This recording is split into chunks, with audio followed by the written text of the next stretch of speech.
अमरनाथ पालिकेतील सत्ता संघर्षाच्या राजकारणाला अखेर पूर्णविराम. भाजपकडून शिवसेनेतील उच्च न्यायालयातली याचिका मागे.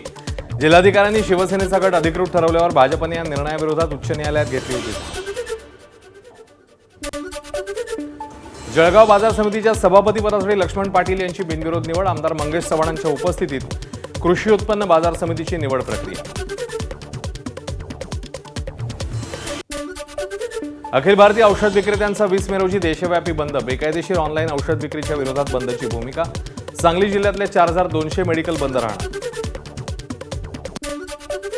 स्वराज्याची राजधानी असलेल्या किल्ले रायगडावर दारूच्या बॉटल सापडल्या. शिवप्रेमी संतापले. गडावर दारूच्या बाटल्या घेऊन जाणाऱ्यांना अद्दल घडवू. शिवप्रेमींचा इशारा. मानखुर्दमधील नाल्यात कचऱ्याचा ढीग तर नाल्यातील पाणी हिरवं झाल्यानं भीतीचं वातावरण. नाल्यामध्ये पाण्यात केमिकल मिसळल्याची भीती.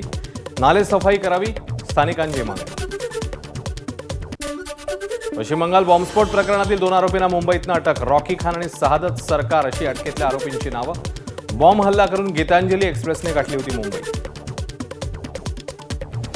बनावट जीएसटी बिलं तयार करून सुमारे 40 कोटी रुपयांची आर्थिक फसवणूक केल्याप्रकरणी मुंबई जीएसटी विभागाकडून अमित उपाध्यायला अटक. अमित उपाध्याय विरोधात MRA मार्ग पोलीस ठाणे तसंच ईडीकडेही तक्रारी दाखल. वाशिमच्या कारंजा शहरामध्ये भर दिवसा कारची काच फोडून 20 लाखांची रोकड लंपास. मानोरा इथले व्यापारी चेतन हेडा यांनी नुकतीच बँकेतनं काढून आणलेली 20 लाखांची रोकड लंपास. पोलिसांकडून आरोपींचा शोध सुरू. व्ही.डी. सतीशन यांनी घेतली केरळच्या मुख्यमंत्री पदाची शपथ. तिरुवनंतपुरममध्ये पडला शपथविधी सोहळा पार. काँग्रेसचे राष्ट्रीय अध्यक्ष मल्लिकार्जुन खरगे, राहुल गांधी, प्रियंका गांधी यांची उपस्थिती.